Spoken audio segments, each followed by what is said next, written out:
Oke, untuk mendapatkan penghasilan dari internet, khususnya dari YouTube,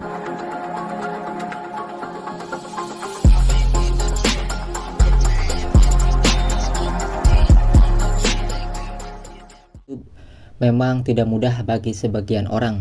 Apalagi untuk bisa mendapatkan gaji dari YouTube setiap bulan itu, kita harus memenuhi syarat persyaratan YouTube agar kita bisa memasang iklan dari video-video yang kita unggah ke channel YouTube kita. Nah, seperti yang kita ketahui ataupun bagi kalian yang belum tahu, untuk menjadi YouTubers itu agar bisa mendapatkan penghasilan dari YouTube dan bisa memasang iklan dalam setiap video kita itu harus memiliki 1000 subscriber minimal paling kecil dan 4000 jam tayang selama 12 bulan terakhir. Nah, kalau misalnya kita syaratnya itu terpenuhi 1000 subscriber dan 4000 jam tayang selama kurang dari 12 bulan, maka kita bisa mengajukan monetisasi ataupun penerimaan ke YouTube, kayak ngelamar aja gitu ya.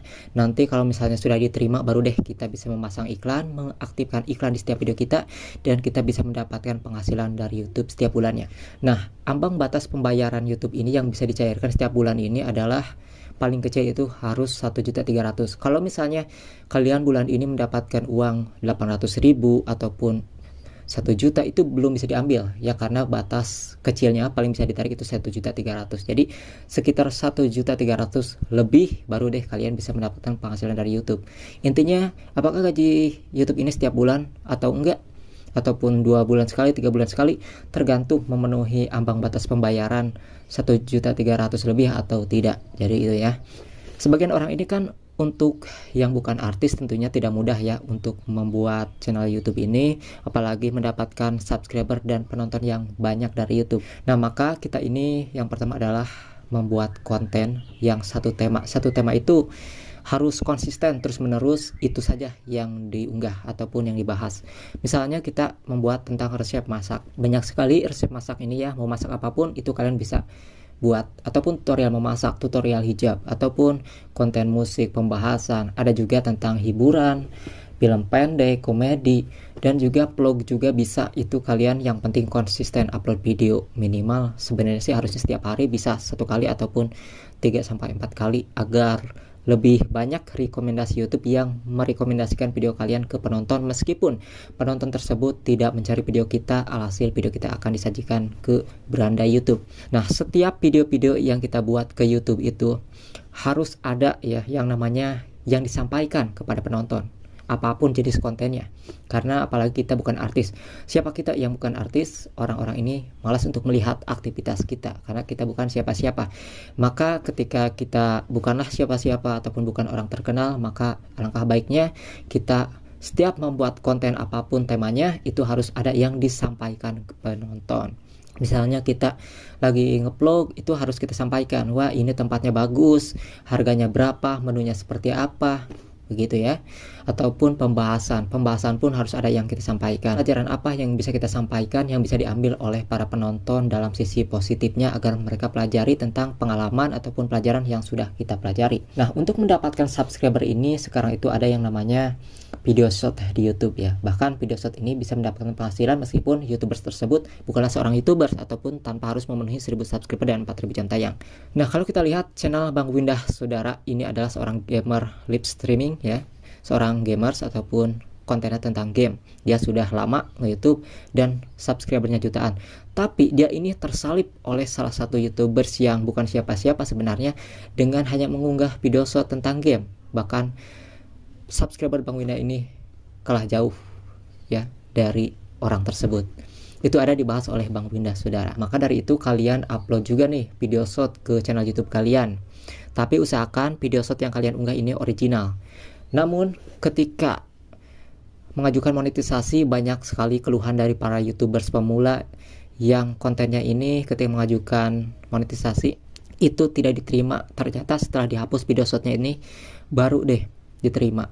Ternyata video shot ini juga ada bahayanya ya. Maka ketika kalian upload video shot, usahakan dengan tulisan-tulisan yang kalian tulis. Entah itu apa, deskripsi ataupun ketika berbicara seperti ini kalian tuliskan bahasa Indonesianya ataupun teksnya juga, agar tidak dianggap bahwa video yang kalian diupload itu adalah konten reupload. Karena untuk diterima oleh YouTube ini bukan hanya saja setelah memenuhi 1000 subscriber dan 4000 jam tayang. Dilihat lagi, dicek lagi oleh YouTube bahwa video kalian ini benar-benar original atau bukan. Nah, kalau misalnya video kalian ini menggunakan cuplikan-cuplikan video orang lain, maka kalian harus menggunakan narasi yang benar-benar banyak. Jangan sampai tanpa ada narasi, apalagi narasi yang begitu sedikit. Itu akan yang namanya tidak diterima, apalagi yang sudah diterima juga terkena dismon, guys. Saya pernah mengalami yang namanya channel ini dan channel saya yang pasukan netizen. Jadi saya memiliki dua channel, itu kedua-duanya sama channel ini pernah dismonetisasi. Nah, penghasilannya ini tidak masuk sekitar 40 juta. Jadi di channel ini 30 juta gak masuk, dan di channel satu lagi 10 juta lebih tidak masuk. Kenapa? Karena terkena dismonetisasi sebelum uangnya masuk ke Google AdSense. Nah, maka ketika kalian dismonetisasi sebelum masuk ke AdSense, maka itu tidak akan masuk, ya, percuma. Jadi kalau misalnya kalian uangnya udah masuk ke Google AdSense baru dismon, itu bisa dicairkan. Tapi kalau dismon sebelum masuk AdSense tidak bisa dicairkan. Itu ya pengalaman saya sudah 2 kali dengan channel yang berbeda. Tapi alhamdulillah ya sekarang sudah berjalan lancar karena menggunakan narasi untuk video-video berita yang saya buat. Karena menggunakan cuplikan-cuplikan orang lain dalam penggunaan wajar, begitu ya. Nah, jadi buat kalian para YouTubers, konsistenlah dalam upload video. Kalian harus melihat bagaimana nih penonton kalian nontonnya setiap jam berapa. Biasanya penonton itu akan menonton video-video kita sekitar jam-jam istirahat. Misalnya ada jam 12 siang ya, ada juga jam habis maghrib ke atas sampai jam 9 malam. Apalagi kalau kontennya mengenai cerita horor, itu biasanya ke malam banyak.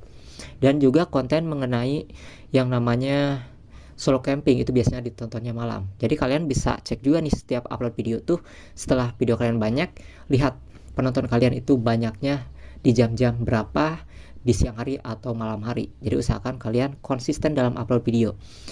Karena dengan begitu video kalian akan semakin direkomendasikan karena selalu aktif. Nah, ini pun pengalaman saya sudah membuat channel YouTube sebenarnya 3, dan 3-tiganya dimonetisasi bahkan 1 bulan ya, yang itu saya kurang dari 1 bulan diterima oleh YouTube dan saya kasihkan ke kakak saya.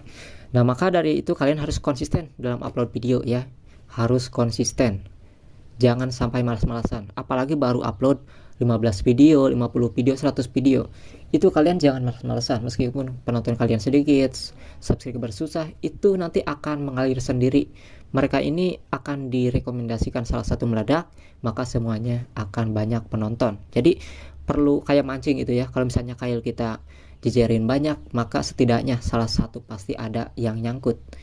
Itulah mengapa algoritma ini harus dibentuk dengan banyaknya video yang telah kita upload ke YouTube. Jadi kalian juga harus dari judulnya menarik dan bikin penasaran penonton untuk mengklik video kita, dan tentunya juga durasi lamanya ditonton mempengaruhi video kita direkomendasikan ke para penonton oleh YouTube, sekalipun penonton tersebut tidak mencari video kita. Dikarenakan banyaknya yang komen, banyaknya yang like, banyaknya penonton, itu akan mempengaruhi video kita direkomendasikan oleh YouTube. Karena semakin banyak video kita direkomendasikan, maka video kita ini akan semakin bagus untuk durasinya yang dianggap YouTube ini menarik untuk diberikan ke para penonton. Jadi itu ya, kalian harus konsisten menjadi YouTubers.